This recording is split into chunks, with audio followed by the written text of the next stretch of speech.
اعوذ باللہ من الشیطان الرجیم بسم اللہ الرحمن الرحیم اللہم صلی علی محمد وعلی آل محمد۔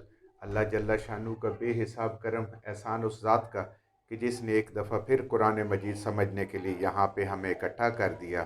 آج ہم انشاءاللہ 5واں پارہ سورہ نساء کی آیت نمبر 74 سے اپنا سبق شروع کریں گے۔ سورہ نساء آیت نمبر 74۔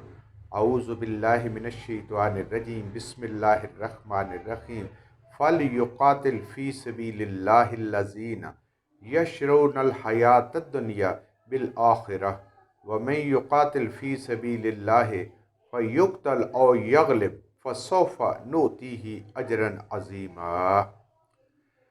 اب جہاد کے بارے میں بات ہو رہا ہے۔ جہاد فی سبیل اللہ جس کو قتال کہتے ہیں۔ جہاد تو ہر برائی کو چھوڑنا اور ہر چیز کو جو اللہ کی مرضی کے خلاف ہو اس کو چھوڑنا اور اللہ کی رضا کو پانا، یہ جہاد ہے۔ جیسے نماز کی تیاری کرنا، نماز کے لیے جانا، سستی کائلی کو چھوڑنا، روزہ رکھنا، اللہ کے راستے میں خرچ کرنا، یہ سب جہاد ہے۔ لیکن جہاد کی جو چوٹی ہے، جو سب سے بلند ترین درجہ ہے، وہ ہے اسلام کے لیے قتال کرنا، کافروں سے لڑنا، دین کی اقامت کے لیے، اور اس کے لیے اپنی جان کا نذرانہ پیش کرنا۔ یہ جہاد کی چوٹی ہے اور نیکی کی چوٹی ہے، اسی کی بات ہو رہی ہے۔ فَلْيُقَاتِلْ فِي سَبِيلِ اللَّهِ، تو چاہیے کہ ایمان والے لڑیں، قتال کریں اللہ کے راستے میں۔ صرف اور صرف اللہ کے راستے میں قتال فرض ہے انسانوں پہ جب ضرورت ہو، اور وہ اللہ کا دین بلند کرنے کے لیے، اللہ کے حکم کو بلند کرنے کے لیے کرے۔ الذین، یہ کون لوگ کریں گے؟ یشرون حیات الدنیا، جنہوں نے اپنی زندگیوں کو، اس دنیا کی زندگیوں کو، اس دنیا کی آسائشوں کو بیچ دیا ہے، سودا کر دیا ہے، بالآخرہ، آخرت کے بدلے میں۔ یعنی انہوں نے اپنی جان بھی، اپنا مال بھی اللہ کے راستے میں سودا کر دیا ہے کہ یا اللہ یہ تیرا ہے، تیرے حکموں پہ یہ لگے گا، تیرے دین کی سربلندی کے لیے یہ لگے گا، اور ہمیں آخرت میں کامیابی چاہیے، تیرا آخرت میں فضل چاہیے۔ یہ وہ کریں گے۔ کیوں؟ یہ بہت مشکل کام ہے، یہ سودا کوئی آسان سودا نہیں ہے۔ ظاہراً اس کے اندر کامیابیاں ہی کامیابیاں ہیں، لیکن بظاہر یہ سودا بہت مشکل۔ اللہ فرما رہے ہیں یہ وہی کرے گا کہ جس نے کہا کہ یا اللہ اس دنیا کی مجھے ضرورت نہیں ہے، اس کا عیش و آرام، اس کا کمانا، بڑی بڑی چیزیں حاصل کرنا، بڑی بڑی کامیابیاں، عہدے اور تجارتیں حاصل کرنا، فیکٹریاں لگانا، یہ میرا مقصد نہیں، مجھے آخرت چاہیے۔ یہ جان بھی تیری، یہ مال بھی تیرا، تیرا دیا ہوا ہے۔ وَمَن يُقَاتِلْ فِي سَبِيلِ اللَّهِ، اور جو کوئی قتال کرے، لڑے دشمنوں کے ساتھ، اپنی جان کا نذرانہ پیش کرے، فی سبیل اللہ، یہ دیکھیں پہلے ابتدا میں بھی آیا، بیچ میں دوبارہ بات ہے کہ یہ سارے کا سارا مقصد صرف اور صرف اپنے اللہ کے لیے ہو، اللہ کے دین کی سربلندی کے لیے ہو، کوئی اور اس کے علاوہ مقصد نہ ہو، نہ اپنی بہادری دکھانا، نہ اپنی قبیلے کی بہادری دکھانا، نہ دنیا میں ناموری پیدا کرنا، نہ اپنی شہرت کے لیے، کوئی بھی اس کے اندر اور نہ ہو۔ 2 دفعہ دیکھیں، فی سبیل اللہ، فی سبیل اللہ، خالصتاً اللہ کے لیے۔ فیقتل، پس وہ اللہ کے راستے میں لڑتا ہوا دشمنوں کے ساتھ، اسلام کے دشمنوں کے ساتھ، اللہ کے دشمنوں کے ساتھ، اگر وہ شہید ہو گیا، فیقتل، اور وہ قتل ہو گیا، اللہ کی راہ میں شہید ہو گیا، او یغلب، یا اللہ نے اس کو فتح عطا کر دی، وہ غازی بن گیا، دشمن بھاگ گیا، دشمن مارا گیا۔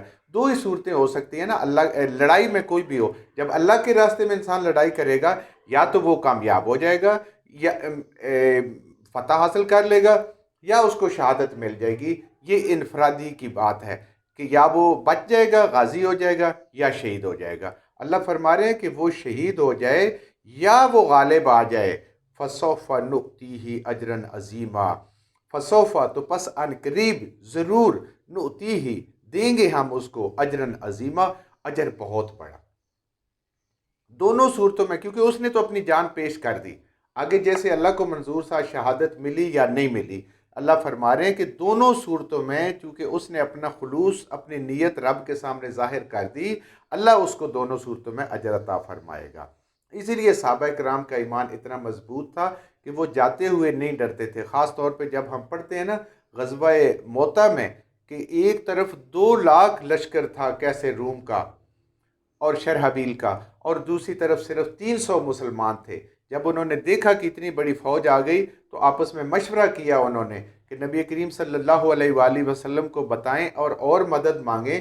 آخر مشورے میں یہ طے پایا کہ ہمارا مقصود تو نہ کثرت ہے، ہمارا مقصود نہ قوت ہے، ہمارا مقصود ہے اپنے اللہ کے راستے میں دین کے لیے جہاد کرنا۔ اگر ہم شہید ہو گئے تب بھی ہم کامیاب ہیں، اور اگر ہم زندہ واپس چلے گئے تب بھی ہم کامیاب ہیں۔ یہ وہ قرآن کو جانتے تھے، وہ قرآن کو سمجھتے تھے۔ آج ہم قرآن سے دور ہیں، ہم قرآن کی سمجھ سے دور ہیں، اس لیے ہمیں جان اور مال اور یہ اپنے ساری چیزیں دنیا کی بڑی عزیز لگتی ہیں۔ اور وہ 3,000 کا لشکر 2 لاکھ لوگوں کے ساتھ وہ لڑ گیا، اور دیکھیں اس میں سب سے پہلے حضرت زید بن حارث شہید ہوئے، اس کے بعد حضرت جعفر بن ابی طالب رضی اللہ تعالیٰ عنہ شہید ہوئے، اس کے بعد پھر عبداللہ بن رواحہ شہید ہوئے، اور اس کے بعد پھر پرچم حضرت خالد بن ولید رضی اللہ تعالیٰ عنہ کے پاس آیا، جن کی اسلام میں داخل ہونے کے بعد یہ پہلی جنگ تھی، یہ پہلا غزوہ تھا، اور اللہ تعالیٰ نے ان 3,000 مسلمانوں کو فتح عطا فرمائی، اور رومی چھوڑ کے اپنا سامان بھی بھاگ گئے۔ یہ وہ چیز ہے کہ دونوں صورتوں میں غالب ہیں، اور مسلمان دیکھیں اس غزوہ میں صرف 12 شہید ہوئے 2 لاکھ کے مقابلے میں، اتنا جذبہ تھا۔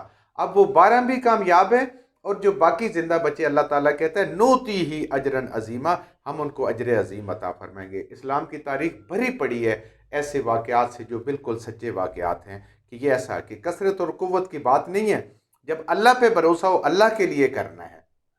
ایک اور مثال میں دیکھیں نا، جب حضرت عمر رضی اللہ تعالیٰ عنہ نے لوگوں کے دلوں سے شکوک و شبہات نکالنے کے لیے حضرت خالد بن ولید کو معزول فرما دیا سپہ سالاری سے، تو وہ پیچھے نہیں ہٹے، وہ ناراض نہیں ہوئے۔ انہوں نے کہا وہ سپاہی کی حیثیت سے مرتے دم تک لڑتے رہے اللہ کے راستے میں، اور انہوں نے یہ کہا کہ میری نہ سپہ سالاری کے لیے جنگ تھی، نہ میری جنگ عمر رضی اللہ تعالیٰ عنہ کی تھی، میں تو اللہ کا سپاہی ہوں، میں تو اللہ کے راستے میں لڑ رہا ہوں، کسی بھی حیثیت میں لڑوں، میرا رب مجھ سے راضی ہو جائے۔ یہ ہوتا ہے ایمان کا جذبہ۔ کیا آج ہمارے اندر اس کا کوئی بھی حصہ موجود ہے؟ اللہ تعالیٰ فرماتے ہیں دونوں صورتوں میں، لیکن کیا ہے؟ فی سبیل اللہ، فی سبیل اللہ ہو صرف اور صرف اللہ کے لیے، اللہ کی رضا کے لیے، اللہ کے خلوص کے لیے۔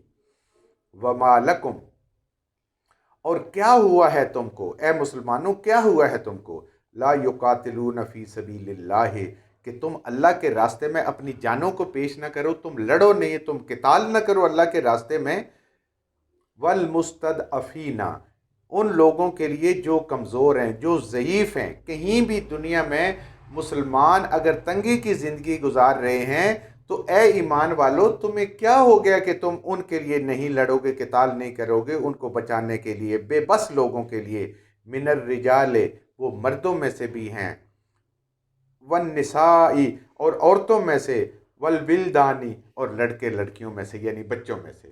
یعنی کہیں پہ بھی یہ دیکھیں قرآن کا حکم ہے اس وقت کے لیے بھی اور آج کے لیے بھی اور قیامت تک کے لیے، کہ کہیں پہ بھی مسلمان اگر کہیں پہ مجبور ہیں، بے بس ہیں، خواہ وہ مرد ہیں، عورتیں ہیں، بچے ہیں، تو اللہ فرما رہے ہیں کہ اے ایمان والو کہ تم اپنی ان دشمنوں کے ساتھ اپنے بھائیوں کو، اپنی بہنوں کو، اپنے بچوں کو بچانے کے لیے کیسے نہیں لڑو گے اگر تم ایمان والے ہو۔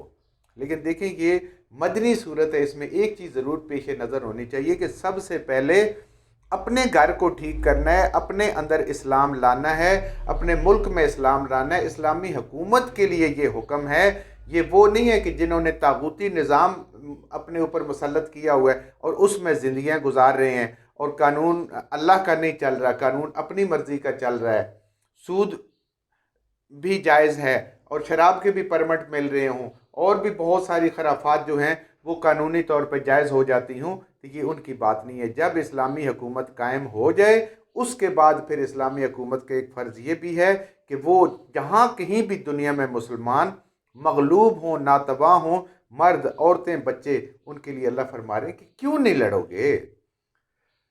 الذین یقولون، اور وہ لوگ جو کہتے ہیں ربنا، اے ہمارے رب، اخرجنا، نکال ہمیں، من ہذہ القریۃ، اس بستی سے۔ یعنی یہ کمزور اور ناتواں لوگ اپنے رب سے فریادیں کر رہے ہیں، کیا کہ یا اللہ ہمیں اس بستی سے نکال، ظالم اہلھا، جس کے رہنے والے بڑے ظالم ہیں، ان کے اندر